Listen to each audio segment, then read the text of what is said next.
কেমন হইলো তারেক রহমানের মন্ত্রিসভা? আমি প্রফেসর ইউনূসের উপদেষ্টা পরিষদ হওয়ার পরে একটা এপিসোড করেছিলাম, কেমন হইলো প্রফেসর ইউনূসের উপদেষ্টা পরিষদ।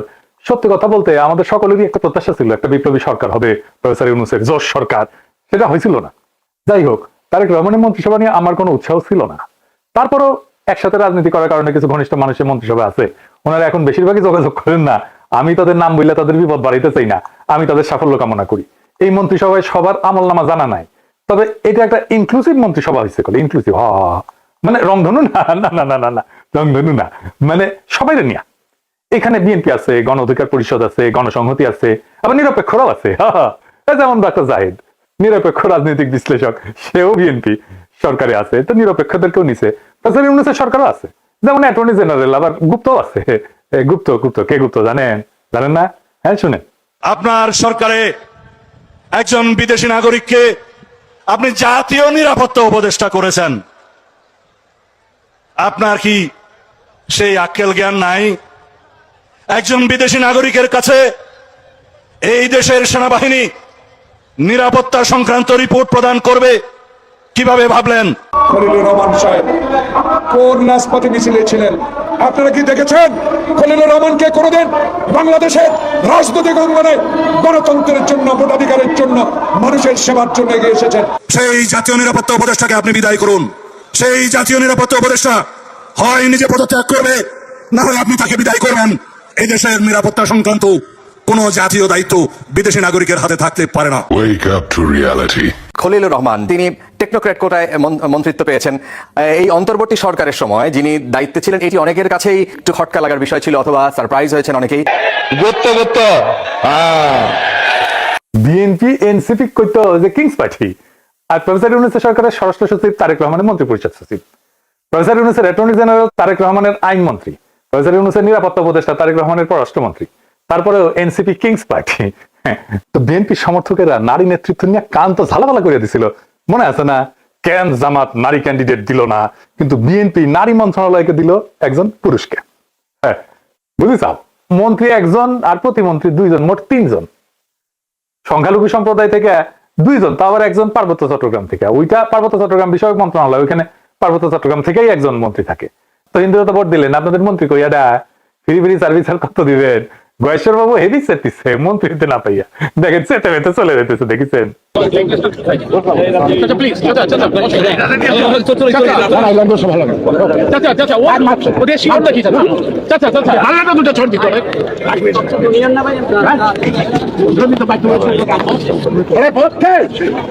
দেখেছেন? তাও যে মন্ত্রী বানাইছে নিতাই রায় চৌধুরী, উনি কিন্তু এরশাদের মন্ত্রী ছিলেন। আমরা যখন রাজপথে আন্দোলন করেছি এরশাদের বিরুদ্ধে, তখন উনি এরশাদের শেষ টাইমের মন্ত্রী হইলেন, ক্রিয়ামন্ত্রী বোধহয়, যুব ক্রিয়ামন্ত্রী বোধহয় হয়েছিলেন। ওরে আমার খোদা, 3 মাস পুরা করতে পারলো না, মন্ত্রী এরশাদই পড়ে গেল, তো মন্ত্রিত্ব আর করা হয়নি উনার।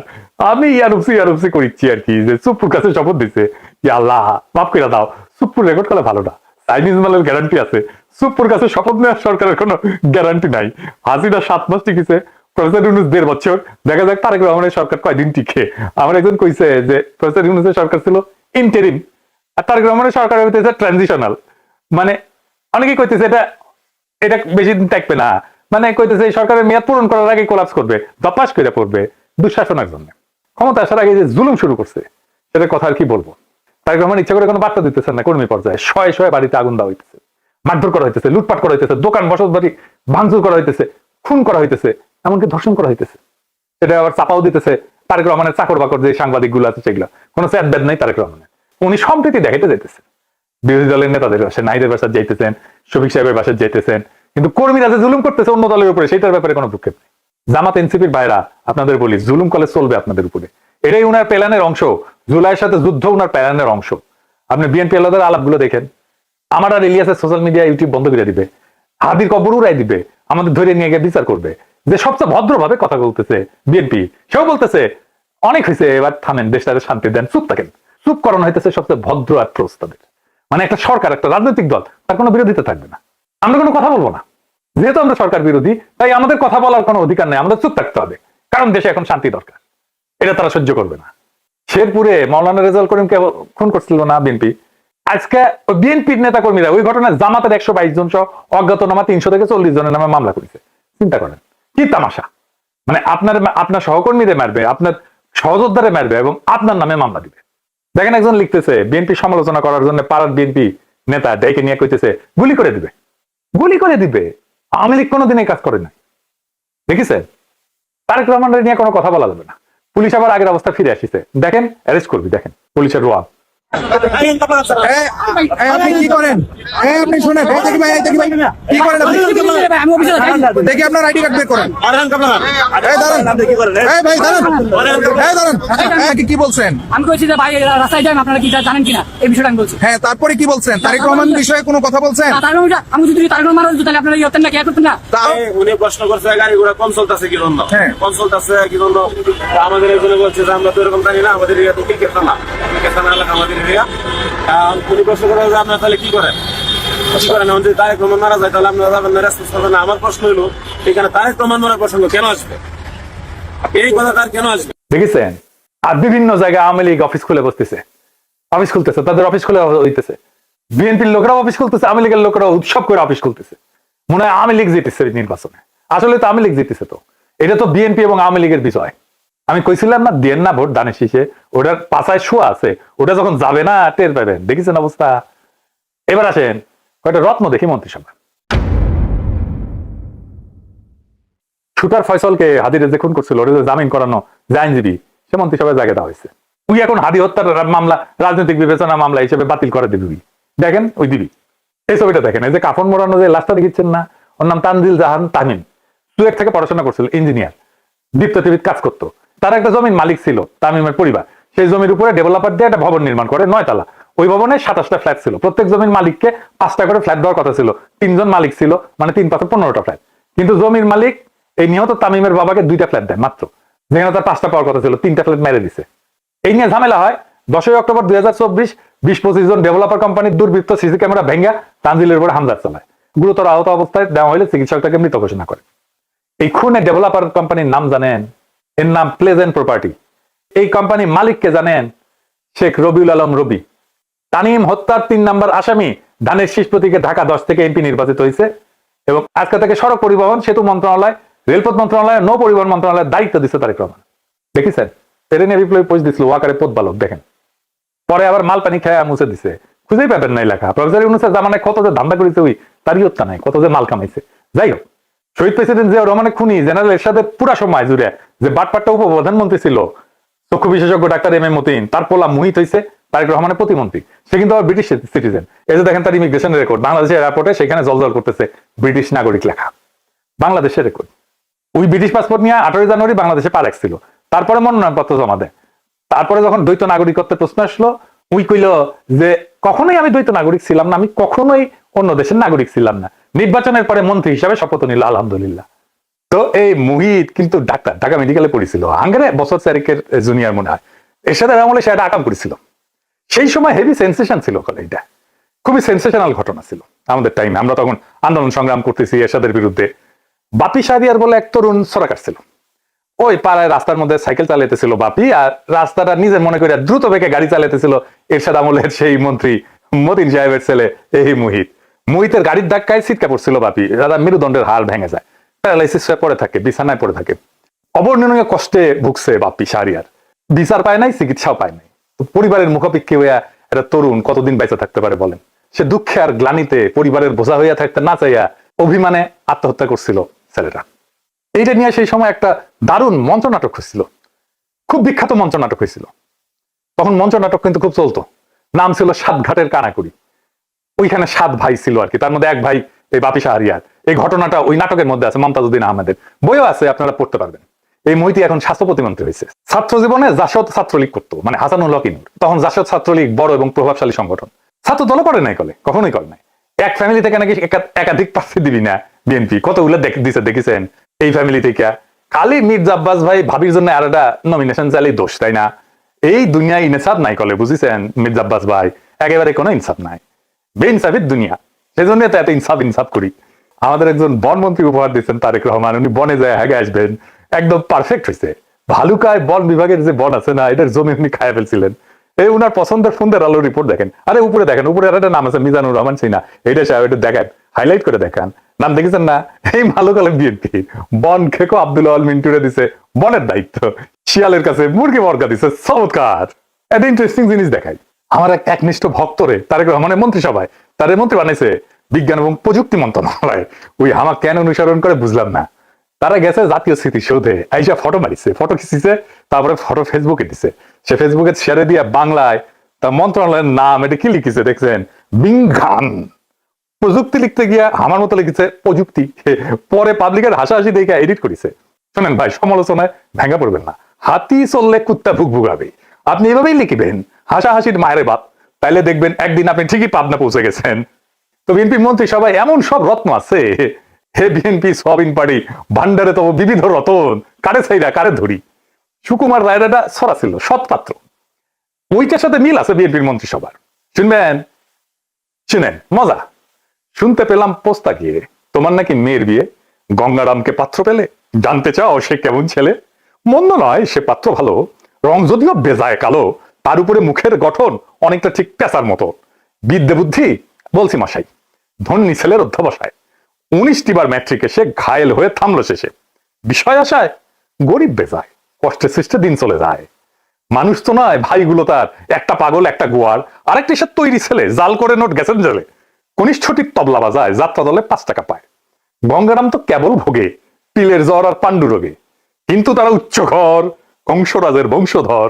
শ্যামলাহিরি বনগ্রামের কি যেন হয় গঙ্গারামের।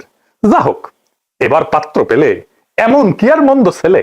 তো একদিন পরে একটা গণতান্ত্রিক ভাবে নির্বাচিত সরকার পেলাম, তাহলে একটা মন্ত্রিসভা পেলাম, পেছেন একটা মন্ত্রিসভা, মন্দ না। চারিদিকে তো দিকে যাত্রাপালা চলিচ্ছে, কার মারে ধুলায় অন্ধকার। এবার আছেন জুলাই বিপ্লবের সাথে কি করেছে বিএনপি, সেটা দেখি। এমপিদের 2টা শপথ নেওয়ার কথা ছিল, একটা হইতেছে সংসদ সদস্য হিসেবে শপথ, আর একটা হইতেছে সংবিধান সংস্কার কমিটির সদস্য হিসেবে শপথ। বিএনপি সংবিধান সংস্কার রক্ষার শপথ নেয়নি, কারণ তারা পুরানো আওয়ামী সেকুলার রাজনৈতিক বন্দোবস্তের বাইরে যেতে চায় না, পুরনো সংসদীয় কাঠামোর ভেতরেই থাকতে চায়। সংবিধান সংস্কারের গণভোট যে জনরায় তৈরি হয়েছে, সেখান থেকে তারা নিজেদেরকে দূরে রাখছে। তাদের কর্মীরা মাঠে না ভোটের পক্ষে ক্যাম্পেইন করছে, আমরা দেখছি, অনেক রেকর্ড আছে। মানুষ এখন বুঝতে শুরু করছে এটা পরিবর্তনের রাজনীতি না, এটা অবস্থান রক্ষার রাজনীতি। রাষ্ট্রের আমূল সংস্কারের প্রশ্নে এরকম অনীহা থাকলে নতুন কিছু হবে না, পুরনোই রং বদলাবে। জুলাই ছিল পরিবর্তনের অঙ্গীকার, যদি সেই অঙ্গীকার থেকে সরে দাঁড়ানো হয় তাহলে জনগণের আকাঙ্ক্ষার সঙ্গে সেটা সাংঘর্ষিক হবেই। এর বিপরীতে এনসিপি জামাত জোট সংসদে থেকেও সংবিধান সংস্কারের শপথ নিছে, মানে তারা শুধু চেয়ারে বসতে চায় না, কাঠামো বদলাইতে চায়, এমনটাই তাদের দাবি। রাষ্ট্রীয় প্রতিষ্ঠান পুনর্গঠন, রাজনৈতিক সংস্কৃতি বদল, এই অঙ্গীকারের ভেতর দিয়ে তারা আগাইতেছে। এই কারণেই তারা নতুন সরকারের শপথ অনুষ্ঠানে যায়নি। এটা কেবল অনুপস্থিতি না, এটা রাজনৈতিক বার্তা। বার্তাটা পরিষ্কার, জুলাইয়ের দাবির সঙ্গে কোনো আপোষ না।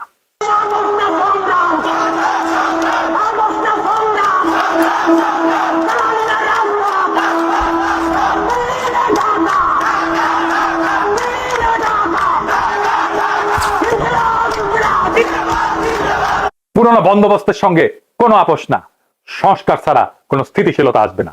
এখন সিদ্ধান্ত জনগণের। ফাইনালি দেখেন, আমি কয়েকদিন আগে কইছিলাম না তারেক রহমান ক্ষমতা এসে মুজিবের মতো বলবে ফেরাউনের দল সব শেষ করে দিয়ে গেছে। এইটা সে আমার আগের ভিডিওর ওই অংশটা আরেকবার একটু দেখান না। বিএনপি ফ্যামিলি কার্ড নিয়ে কিছুই করতে পারবে না, এটা বাস্তবায়নের টাকা বিএনপি জোগাড় করতে পারবে না। আর জোগাড় করতে পারলে বাংলাদেশে মুদ্রাস্ফীতি হবে ব্যাপক হারে। আর তখন 6 মাস পরে এসে বিএনপি বলবে আওয়ামী লীগের অন্তর্বর্তী সরকার সব টাকা নিয়ে গেছে, তাই বিএনপি এটা বাস্তবায়ন করতে পারতেছে না। সর্দির বডিগার্ড যেমন 1972 এসে বলছিল কিচ্ছু নাই, ফেরাউনের দল সব শেষ করে দিয়ে গেছে। শুনেন, টাকা নাই, পয়সা নাই, চাল নাই, ডাল নাই, রাস্তা নাই, রেলওয়ে ভেঙে দিয়ে গেছে, সব শেষ করে ফেরাউনের দল সব শেষ করে দিয়ে গেছে। দেখেছেন?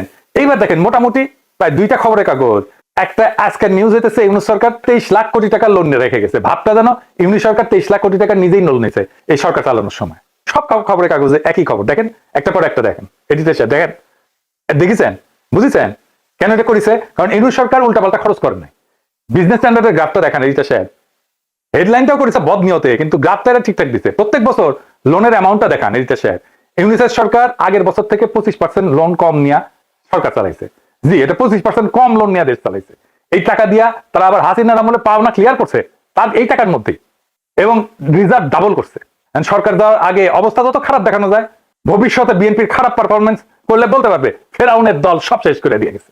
এই জন্য যত না খারাপ দেখাইতে হবে তার চেয়ে বেশি খারাপ। তারেক রহমানের 5টা মিডিয়া এই কাজ করছে। প্রফেসর ইউনূস লোন নিছে কত? মাত্র 1.5 লাখ কোটি টাকা। 1.5 লাখ কোটি প্রফেসর ইউনূস সরকারের ঋণ, বাকিগুলো তো শেখ হাসিনার নেওয়া ঋণ। এর থেকে কম ঋণ করে চলার চেষ্টা করতে পারে বিএনপি সরকার, হাউকাও করার কি আছে? প্রথম আলো আবার একটু মডিফাই করেছে, দেখেন যে ইন্ডিয়া, রাশিয়া, চীন থেকে কোনো লোনের প্রতিশ্রুতি আসে নাই। লোন আসে কোত্থেকে? লোন আসে জাপান, এডিবি থেকে, ওয়ার্ল্ড ব্যাংক থেকে। ভাগ্য ভালো লেখে নিয়ে যে ভুটান, সোমালিয়াও লোন দেওয়ার প্রতিশ্রুতি দেয় নাই। তো ওটা লিখেন বিএনপির আইটি বিশেষজ্ঞ আবার শেয়ার দিছে ওইটা উৎসাহ নিয়ে। এই আইটি বিশেষজ্ঞ আবার টকশো করে সেইগুলারে নিয়ে যারা হাদির কবর উড়াই দিতে চায়। এইবার একটা জিনিস দেখায় ফাইনালি, ইলেকশন ইঞ্জিনিয়ারিং নিয়ে। ইলেকশন ইঞ্জিনিয়ারিং নিয়ে আমার আগের এপিসোডে হাদির একটা বক্তব্য শুনেছিলেন না? আজকে আবার শোনেন এই দেশে আবার শোনেন।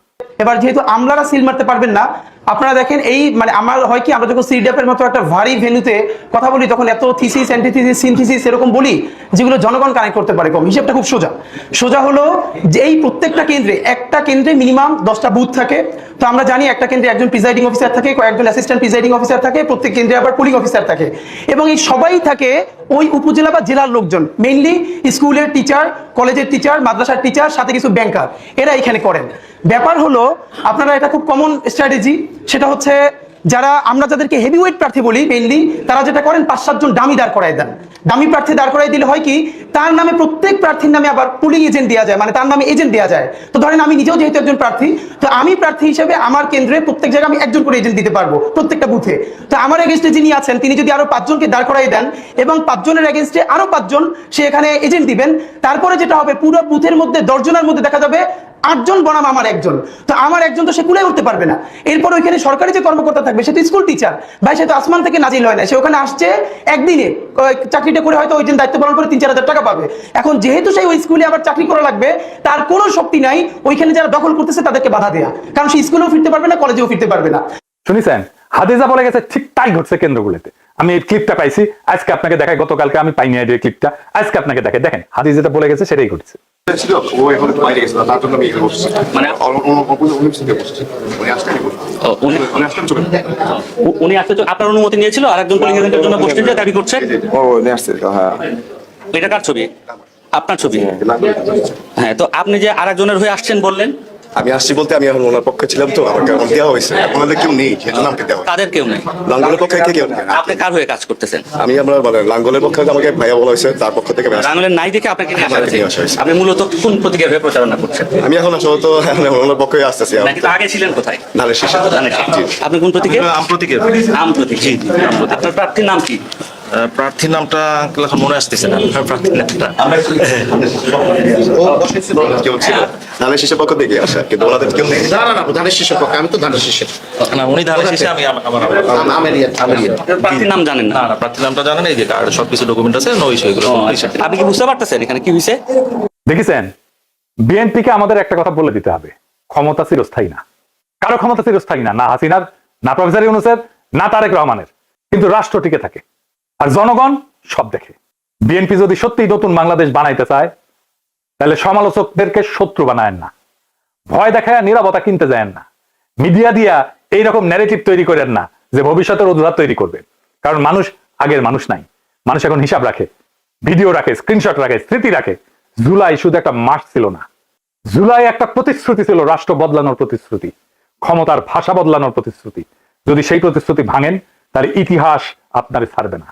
যেমন হাসিনারে ছাড়ে নাই, যেমন মুজিবরে ছাড়ে নাই। ভয় দেখায়েন না, ভয় দেখায়েন না তারেক রহমান। হাসিনারে আর মোদিরে ডরাই নাই, আপনাদের দাবরানি দিয়া ঠান্ডা করে দেওয়া যায়। ডর আপনারা পাইবেন। হাসিনা দিছিল না, একবার ঠাসি দিয়া বালুর ট্রাক সরানোর ক্ষমতা ছিল না, হেডম ছিল না, হরতাল ডাকতেন আর নিজের পড়না পল্টন অফিসের সামনে 20 জন লোক হয় না। আপনারা এখন ভয় দেখাইতেছেন। হ্যাঁ, কারণ আইসেনি এদিতে সে আপনাদের নেতা মির্জা আব্বাস হেভি হেডোমালা নেতা বলে পুলিশের ভয় প্রাণ ভয়ে দাঁড়াইতে পারে নাই নয়াপল্টনে। নিজেদের মাপে অন্যদের মাপতে যায় না, ভুলে যায় না। আপনারা যখন ঘরে ঢুকে গেছেন তখন আমরাই প্রতিরোধের আগুন জ্বালায় রাখছিলাম। ডর দেখেন না, আমরা ভয় পাই না, আমরা কাউকে ভয় পাই না। আমরা বলছি আমরা একটা রেসপন্সিবল অপোজিশন হিসেবে কাজ করতে